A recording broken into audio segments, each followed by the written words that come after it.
So Cheryl Reeve, we all know that Cheryl Reeve and Caitlin Clark are not the biggest fans. Heck, she's not the biggest fan of Angel Reese either. She chose not to coach Angel Reese. She could have drafted Angel Reese, chose not to. She is not a fan of any of these rookies.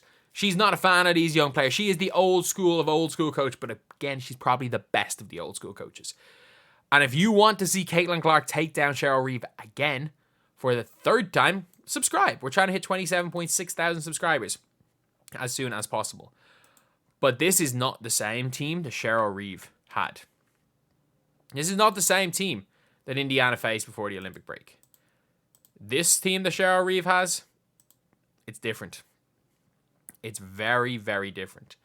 So if you wanted to look at what happened when the last time the Fever faced the Minnesota Lynx, it was a 7-point game. They were down 7 going into the fourth, and then they just put up a stupidly good fourth quarter because they started running.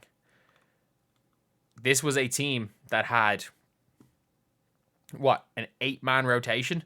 Kayla McBride down to 11 points. Alana Smith, Bridget Carlton, Courtney Williams only giving you 10. Xanda Lassini only giving you 10 points. And a Fever team where Caitlin Clark had one of her worst games in a while. Erica Wheeler obviously giving you 0. The whole team other than Dantas and a plus.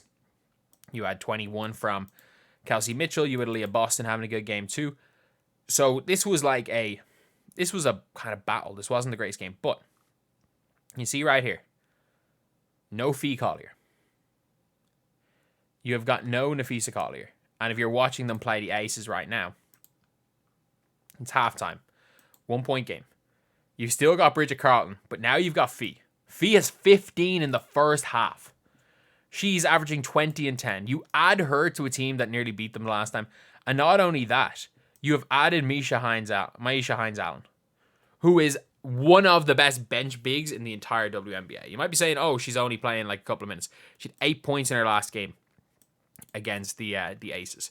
She is a weapon. Like, she is somebody that she's another weapon for this team. She's a 6'1" on a team whose tallest player is their freaking wing in Alana Smith. This is a scary, and I mean this, a scary Minnesota Lynx team. They're beating the Aces. They've held Aja Wilson to 15 points. Now she's 3 of 7.5. Like, they're one of the toughest teams. They are honestly one of the toughest teams to come up against. And they're even better. They're going to be even freaking better. And look, as much as we want to criticize Cheryl Reeve for being like anti-Caitlin Clark, anti-Angel Reese, she was anti-Aerial Powers. She's just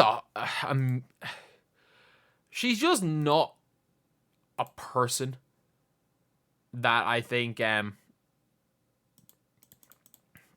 lot of people would want to play for as a coach, but she's a hell of a coach. She is an absolute hell of a coach. That's all I can say. A ridiculously good coach. But yeah, this is going to be such a tough one tomorrow for Caitlin Clark. And it's going to be such a tough one for the Fever, because I know the Lynx are on a back-to-back. And what have the Lynx played? 3 games in 5 days? And it's going to be tough. But they got more depth. Like, other than Peely, everyone's played. What's that? 1, 2, 3, 4, 5, 6, 7, 8, 9, 10. They have a roster. Oh, they have a roster spot. Jesus. That makes them scary as well. But other than Lisa Peely, everybody's playing. Every single person on this team is playing, and they're playing like good minutes. They're playing important minutes, and that's why they're so tough. Like, Alana Smith, All Olympics first team. Bridget Carlton, fine. A fine player.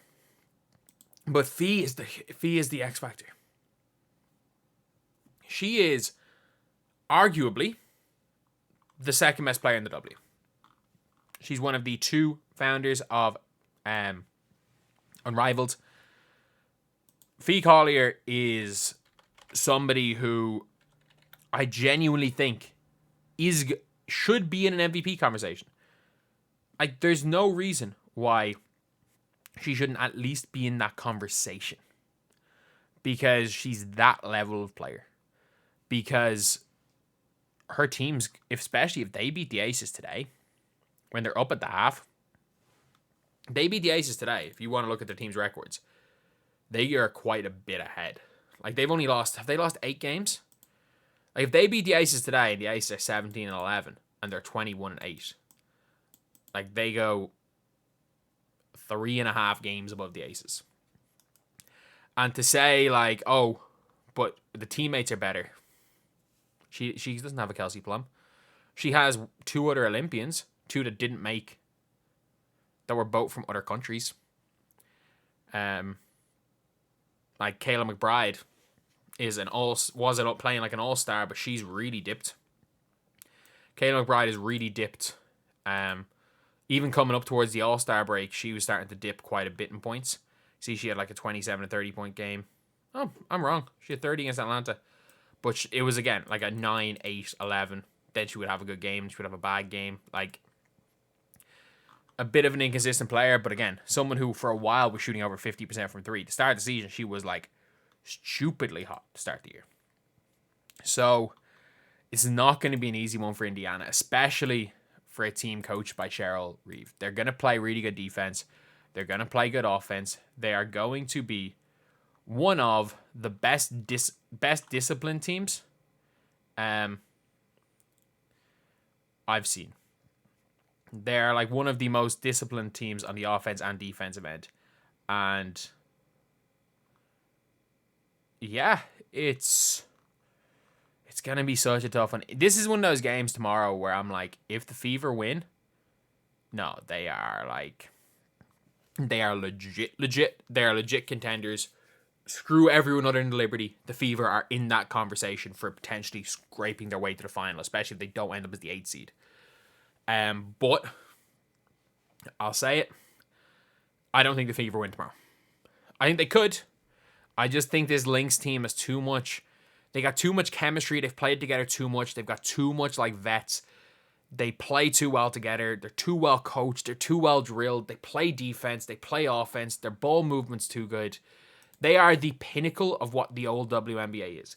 And the Fever, as much as they are the face of what the new WNBA is, this version of the Fever is not the pinnacle of what the Fever are going to be.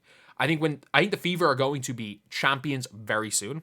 I don't think this iteration of Fever are the champions, but we'll see tomorrow. If the Fever can come out there and beat the Minnesota Lynx, led by her, and Caitlin Clark goes 3-0 against supposedly the best coach in the WNBA, yeah, I think we're starting to have some different conversations. I don't think they will, but I hope I'm wrong. As someone who's a Fever fan, I hope I'm wrong.